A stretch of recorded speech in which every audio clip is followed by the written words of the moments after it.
Bem-vindos a uma aventura da mente. Ela começa procurando visões e sons no universo mecânico. Existem certas atividades humanas que a mente associa a lugares particulares, porque de alguma forma é mais comum que elas aconteçam lá. Por exemplo, se eu gostasse de jogar, eu não jogaria pôquer numa sala qualquer. Eu viajaria para Monte Carlo e iria jogar a roleta num cassino. Da mesma maneira, quando eu penso em tênis, eu penso em Wimbledon. Para corridas de cavalo, pensa-se no Kentucky Derby. Para óperas, no Scala. Em física, se você quer estudar física, o lugar é Caltech. É para isso que estamos aqui. Vamos começar.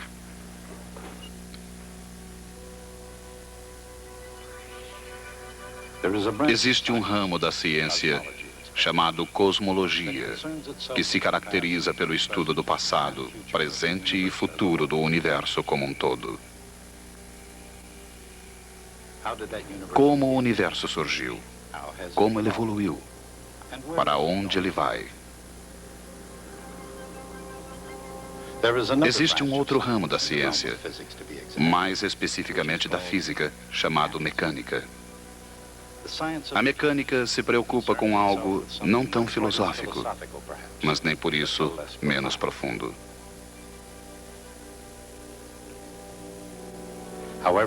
Como quer que tenha começado, seja qual for seu destino, como tudo funciona.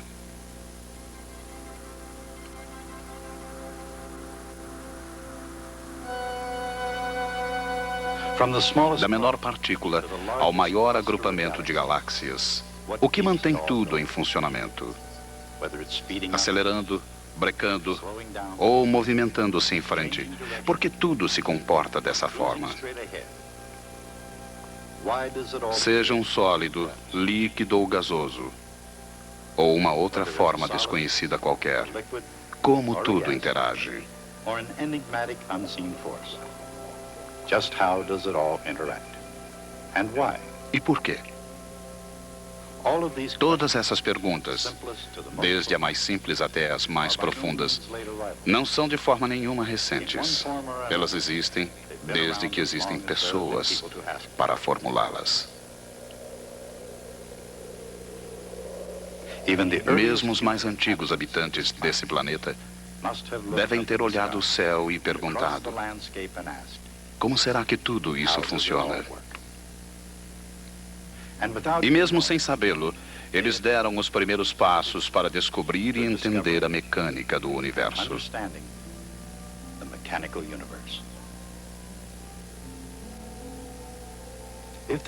Se houver uma chave para entender a mecânica do universo, ela deve ser encontrada no domínio da matemática. E entre as antigas civilizações não existiram maiores matemáticos que os antigos gregos. O trabalho dos matemáticos gregos ajudou incomensuravelmente no avanço da ciência. No cálculo da área do círculo, por exemplo, trabalharam tanto que acabaram finalmente obtendo o número π. Apesar de, ou talvez por causa dessas brilhantes descobertas, os gregos ficaram para trás. Uma vez que a sua idade áurea terminou, eles atribuíram um valor menor para as perguntas do que para as respostas. Assim como as perguntas eram poucas, o homem acabou adotando a mecânica de Aristóteles com as ideias de Platão. Em seguida, o sistema de Ptolomeu, onde os planetas giravam em torno da Terra uniformemente, foi adotado por ser tão adequado ao conhecimento vigente.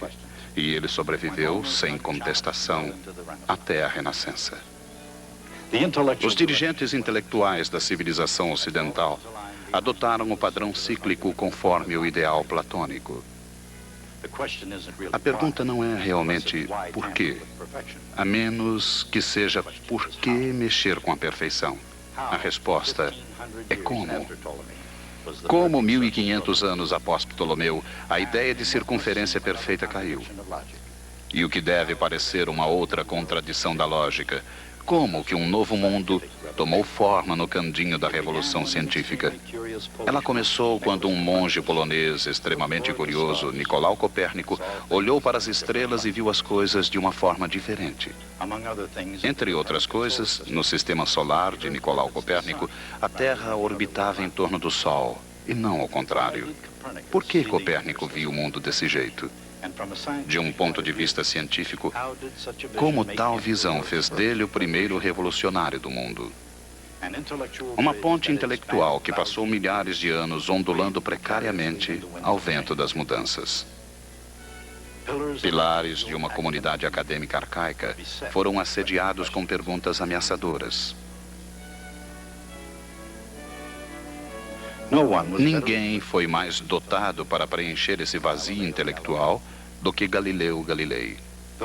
Apesar de o mundo da Renascença italiana ser ainda governado pelas ideias de Aristóteles, Galileu foi uma exceção à regra. Ele era um copernicano com a coragem de suas convicções.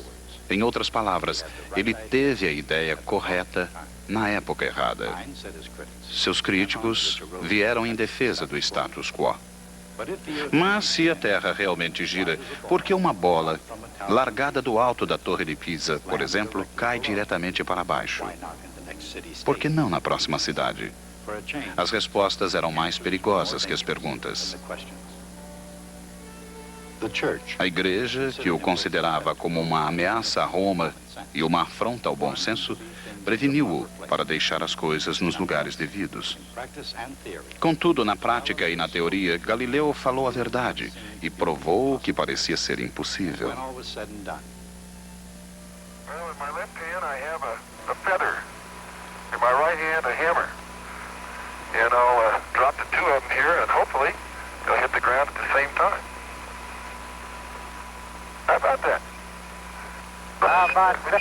Mr. Galileo was correct in his findings. As descobertas de Galileu não eram só corretas. Elas se tornaram na história um exemplo espantoso da imaginação científica em funcionamento. Com sua mente brilhante voltada a explicar o universo em termos científicos, os experimentos de Galileu levaram-no a descobrir a lei da inércia. Com inusitada visão física, ele previu corretamente a trajetória parabólica dos projéteis, bem como as leis dos corpos em queda. Ainda hoje, quando se discutem esses assuntos, muitas questões que estão por trás dessas experiências são tão desafiadoras quanto eram há 3 séculos atrás. Como Galileu calculou a trajetória dos projéteis? E fazendo isso, como ele começou a projetar a matemática profundamente no futuro? Nos dias em que ver era crer, como ele ousou contradizer o óbvio sobre corpos em queda? Como podem a pena e o martelo atingir o chão ao mesmo tempo?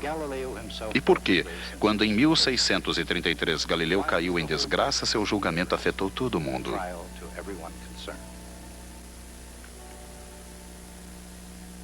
E na mesma época, diariamente, havia uma pergunta desafiando o matemático Johannes Kepler. Para um homem em quase constante luta, numa vida de doenças, de pobreza, de perseguição política e sujeito ao espírito maldoso de seus colegas, a simples existência já era algo de desafiador. Certamente, nenhum homem jamais se sacrificou tanto para captar a verdade científica.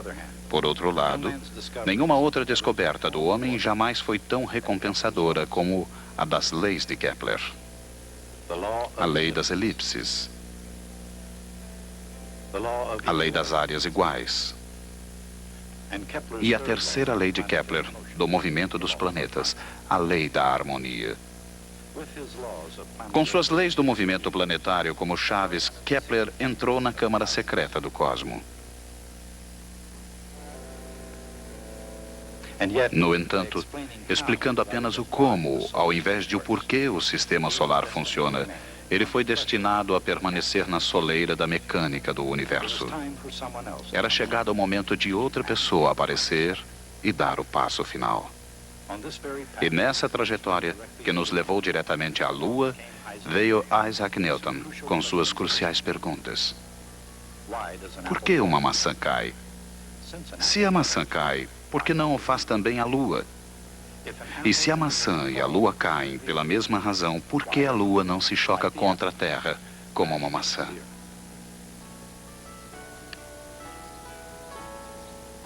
Com tais perguntas fundamentais, Newton calmamente sentou-se e peça por peça destruiu de uma vez por todas o velho mecanismo do universo aristotélico. E então, com respostas que eram igualmente espantosas, ele criou algo para tomar seu lugar: o universo mecânico. O universo mecânico, um universo previsivelmente ordenado, obedecendo precisas leis matemáticas.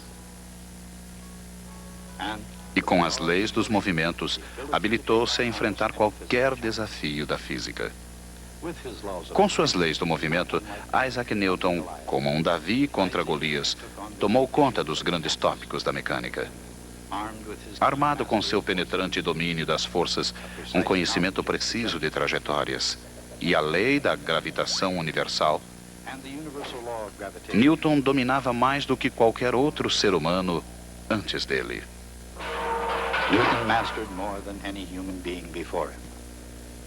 Por isso, ele mereceu atenção especial e um considerável número de seguidores. Entretanto, em ciência, as respostas pertencem ao passado. O futuro pertence às perguntas que a ciência levanta. O que significa que mesmo as leis de Newton eram apenas o início do caminho correto. Por exemplo, nos tempos modernos, um projétil pode ser guiado com precisão matemática. Como isso é feito? Parte dessa resposta é um instrumento chamado giroscópio. Como ele funciona? E no universo mecânico, por que mesmo uma roda de bicicleta é um exemplo de giroscópio? Momento angular é uma chave para a resposta. Mas o que é momento angular? E por que isso é tão vital em todo o universo? Desde a extremidade das mais distantes galáxias até a roda-moinho dos escapamentos de água das banheiras caseiras, o momento angular influi em tudo que está em movimento circular. E, entre outras coisas, o movimento circular é a chave que nos permite manter a hora correta. Poucas coisas nos governam tão fortemente quanto a mecânica que estuda o tempo.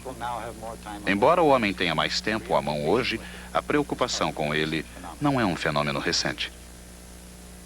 Na verdade, o que é recente é o fenômeno do tempo preciso. Ele surgiu gradualmente, dia após dia, durante 4.000 anos. E finalmente chegou com a compreensão do movimento harmônico. O que é movimento harmônico? E no subir e descer, como o movimento harmônico realmente funciona. E entrando diretamente na mecânica do universo, como ele é relacionado com o movimento circular? A resposta não é tão misteriosa como pode parecer. E não há nenhuma razão para tratá-la por rodeios. No entanto, algumas vezes ajuda. Tudo o que é preciso é um pouco de cálculo diferencial. Enquanto o cálculo diferencial de Newton infiltrou-se e alargou-se na mecânica do universo, a extensão de sua generosidade era consideravelmente mais estreita. O barão Gottfried Wilhelm Leibniz percorreu as paisagens europeias com a confiança suprema e tinha um bom número de motivos para isso. Como diplomata e matemático alemão, Leibniz foi tão bem sucedido que Voltaire o caracterizou como um exemplo de otimismo. Extrovertido, bastante aceito pelas mulheres, Leibniz não tinha nada em comum com Isaac Newton, exceto a descoberta do cálculo. Havia muito espaço no prato de Newton para que ele aí pusesse um pouco de bondade. Ele se achava merecedor de gentilezas, afinal de contas ele tinha criado as leis do movimento, a lei da gravitação universal, o telescópio refletor, uma explicação teórica da luz e cor. O número de suas conquistas era extenso para se listar. E contudo, apesar de tanta inteligência, Newton permitiu, se não até encorajou, uma amarga controvérsia com Leibniz. Esse episódio é apenas um dos emocionantes dramas do universo mecânico que ameaçou a reputação de um homem e a sanidade de outro.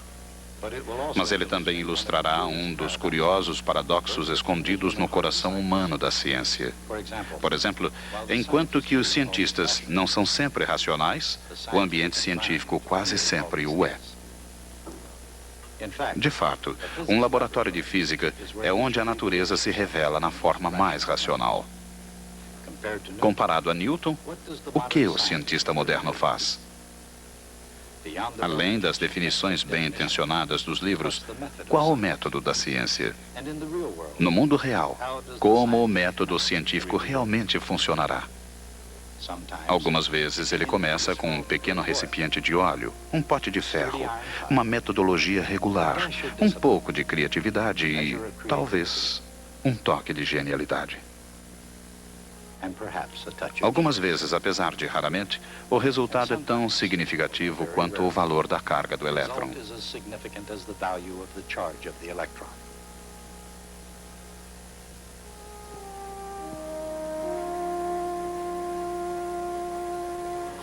Quem foi esse físico? E de que maneira caprichosa ele se tornou um dos mais famosos homens da história científica? No passado, presente e futuro, físicos foram sempre fascinados pelos mistérios da natureza. Por exemplo, a misteriosa natureza da luz. Luz. A sua real natureza tem sido quase tão difícil de se captar como a da quase incompreensível vastidão do universo. Sua velocidade é ainda mais assombrosa. Por que ela tem um valor específico? Por que ela é chamada de uma constante fundamental? E precisamente o que é uma constante fundamental da natureza? Harry Cavendish soube a resposta quando mediu a constante da gravitação universal. No processo de medi-la, Cavendish não apenas pesou todo o crescente Império Britânico, mas também todo o planeta. Como ele fez isso?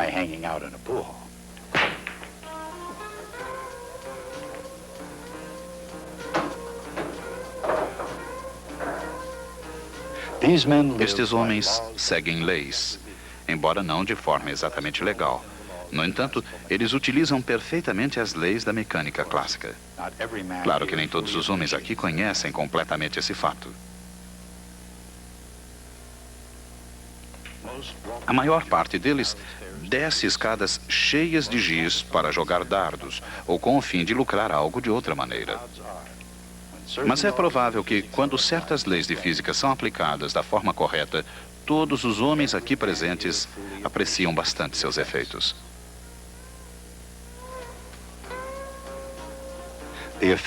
Os efeitos dependem da lei da conservação do momento.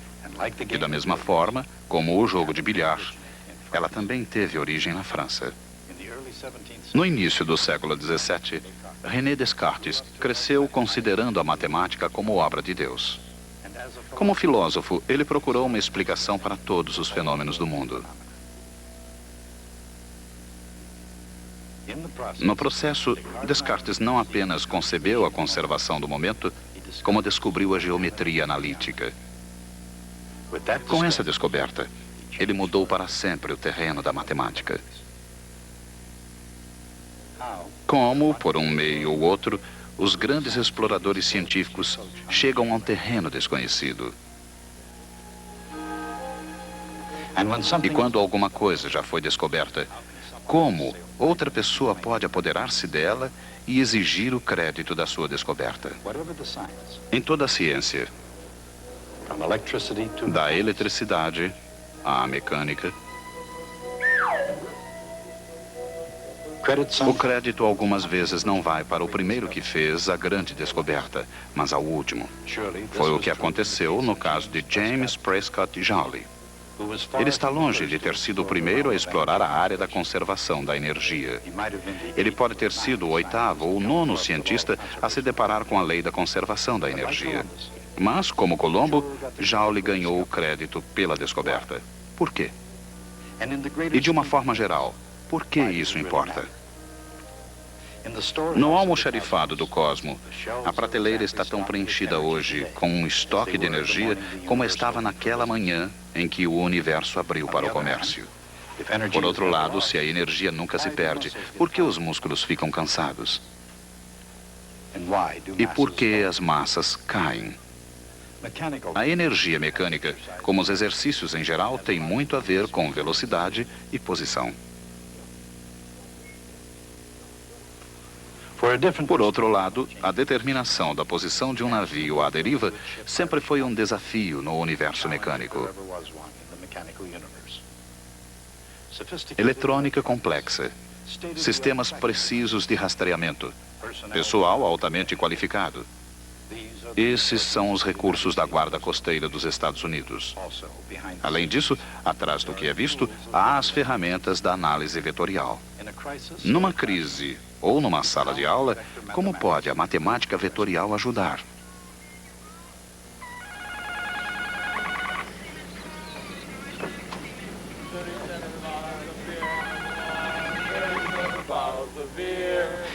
No mundo sério da ciência, a matemática vetorial pode realizar milagres. Assim, a pergunta não é se pode fazer o salvamento, mas se nós realmente devemos fazê-lo. Por outro lado, isto é música ao vivo? Ou é uma gravação numa fita Memorex? De qualquer forma, um comercial clássico de Memorex ilustra claramente tanto uma reprodução excelente como o fenômeno físico da ressonância. O que é ressonância? De que maneiras ela se manifesta no universo mecânico? E por que uma mera voz humana, mesmo que seja a poderosa voz de Ella Fitzgerald, produz tão destrutivos resultados? No amplo espaço do universo mecânico, quais são outras formas de sons e de violência? Esse trio fez uma jornada que superou todos os exploradores terrestres desde os primeiros passos em direção ao desconhecido. Seus destinos foram determinados por engenheiros e cientistas, técnicos e visionários, pesquisadores e pilotos de testes, e pelos melhores planos e materiais disponíveis. Além do próprio foguete, uma outra pergunta surgiu. Como é possível chegar daqui até lá? Historicamente falando, foguetes não vão a lugar algum sem um bom plano por trás deles. E mesmo hoje, eles não iriam muito longe sem a mecânica clássica. Quem são os navegadores espaciais? Além do mundo que conhecemos, o que eles procuram? E mais surpreendentemente, o que eles acham? A partir de Johannes Kepler, cientistas celestes podiam calcular os movimentos no sistema solar, mas o milagre da era espacial está fazendo o céu se tornar transitável e possível. Isso pode ter sido o que os pais da mecânica clássica sonharam, e é o que os navegadores espaciais fazem. De certo modo, todos os cientistas são navegadores e exploradores. A procura, de uma forma ou outra, tem sido sempre o destino humano. A estratégia sempre teve algo a ver com o ensino e aprendizado, com imaginação e lógica, com tentativas e erros, com o arriscar e ir ao limite. Não só a estratégia, mas o próprio universo pode tornar-se um tipo de jogo cósmico. Ao longo dos anos, pode-se citar alguns jogadores impressionantes. Alguns jogaram segundo as regras e alguns fizeram suas próprias regras. Mas todos compartilharam a necessidade comum. Eles precisavam jogar o jogo. Joga-se há muito tempo. E, de certo modo, o jogo nunca terminará. Eu acho que nosso assunto, mecânica clássica, é a parte mais importante descoberta na história humana.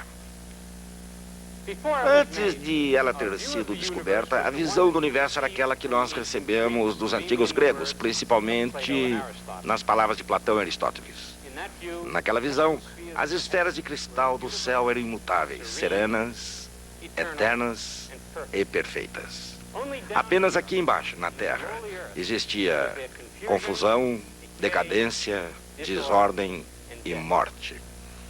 Era uma visão que foi literalmente projetada para nos colocar em nosso lugar.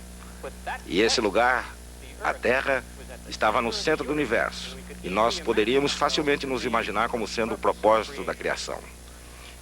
Vieram então Copérnico, Kepler, Galileu e Newton. E quando eles terminaram seu serviço, nós morávamos num grão de poeira numa galáxia abandonada num canto perdido dos confins do universo. Nunca em seus impetuosos sonhos, Platão e Aristóteles pensaram em fazer-nos isso. A vida hoje não é muito diferente daquela de 2 milhares de anos atrás. Na sua essência, a condição humana não mudou muito. Mas uma coisa mudou para sempre. Nós descobrimos nosso lugar no universo. E é por isso que a descoberta é tão importante. Nosso trabalho é descobrir o que foi essa descoberta. Como foi feita e por quem. E vamos começar por uma das mais importantes descobertas feitas por Galileu Galilei, quando nós nos encontrarmos aqui na próxima vez.